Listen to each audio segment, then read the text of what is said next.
بنیاد شهرک سیحون واقع در 10 کیلومتری شمال خوجند سال 2015 با سرعت آغاز یافت و بعد یک سال با سبب‌های مختلف همین طور با سرعت باز داشته شد.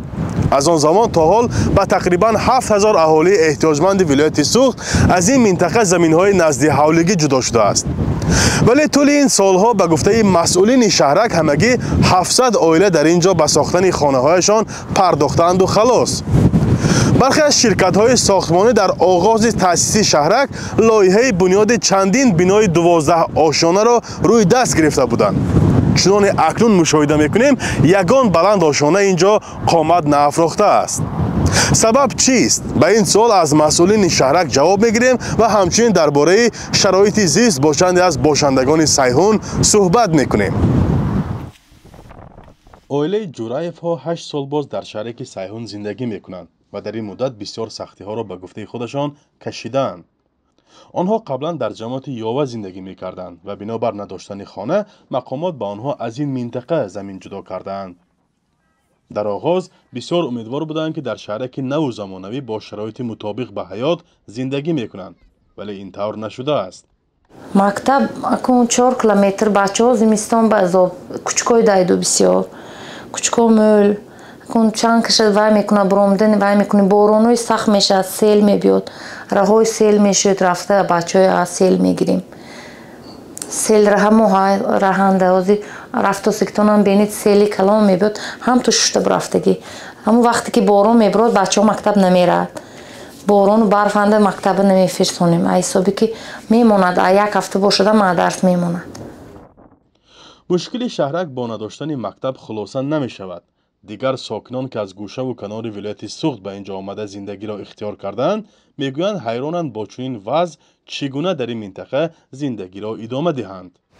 یک کس کسل شود میتونیم بیاریم گیریم دکتر نیست نمیشه سکور زنگ زنیم سکور بدن میدونید کوچه حال نامش نیست کوفته یافته نمیتونن آنیم را گشته میبرند همه شرایط باید باشه راه باشه مرشد باشه رفته آمده ما سال سبوک شود مکتب باشه بچه ها غذاب نمیکشه دکتر ها باشه ساخته مونده دکتر نیست حسابی که همون راه مرشد تو نیست دکتر هم نمیتونن شرایط نیست آمد رفت اوبی ما ساعت به ساعت کشته در میگراند همه جمع خیلی چراغ هم نمی آور چراغ از دنیا شهر همه جمع خیلی سنا انیمای نیکی همه جمع انیمای مول میکشد تا که پایده میشینیم نیباشه جوابتی هم بریم یکم جای اسلاوش بوده که جواب همین دیگه چه کنیم یا حال کردی من خودم با قائل شدم که یکم بار ایخی حیات با من گشته که میری چه قناعت کرده طاقت کرده گشتی هم گفتم. حدود شهرک 2500 گکتار را تشکیل میکند و آن به 30 محله تقسیم شده است. به اطلاع دریافتی همگی 70 عائله در اینجا زندگی دارند. ولی شرایط زیست در همه محله ها یکسان نبوده است. بعضی محله ها چندین سال باز انتظار خط برق و آب هستند. هم دارم من همش من آماده وای برداشتم. زبور منی فونتامی خونه رو برداشتگی سیور نیست آب نیست برای همین اومدن نتونستی سعودیه. جای مراجعت کردیم رفته رئیس ولایت بگفتن که ما میفسانم آدمو میبیند رفته هم صحبت میشفتن نه آمدن تا من گفتگیم به یک 3-4 ماه شد گفتگیم بگفتم میرد نه آمدن نگان تاشون گفتن که ما میرم میبیند همش سویت آبان بوده میتید گفتن نه آمدشکی. مثل ثانیه دیگر ساکنان شهرک به مقامات‌های محلی و ولایتی بارها مراجعت کردند ولی جواب دلخواه به دست نآوردند. این باعث به آن شده است که چند از صاحبان زمین حولی و خانه‌هایشان را در اینجا به فروش گذارند.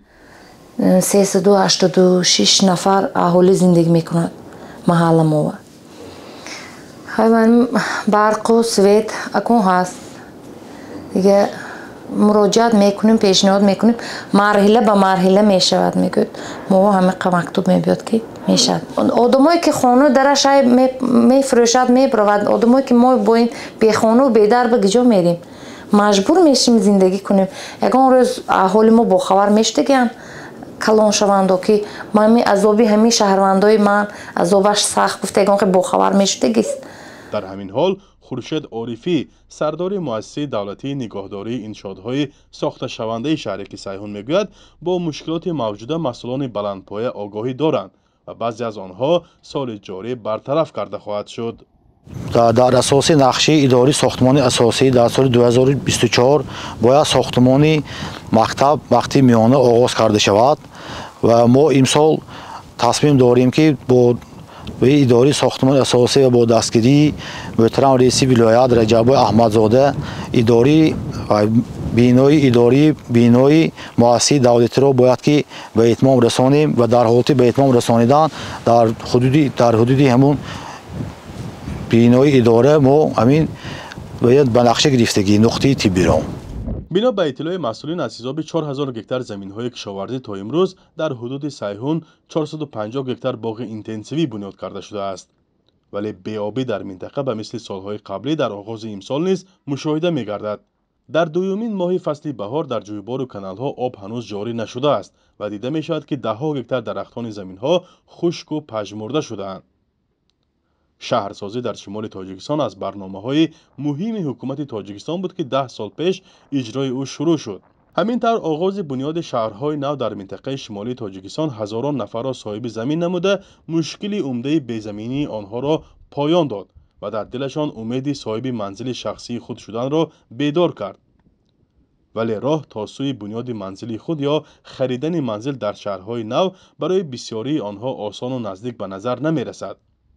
коршиносони умури шаҳрсозӣ мегӯянд заминаи бунёди ҳар як шаҳри ҷадид аз таъмин намудани инфрасохтори он аз ҷумла обу барқ рушду ташаккул меёбад. фарзон муҳаммадӣ, Радиои Озодӣ, шаҳраки Сайҳун.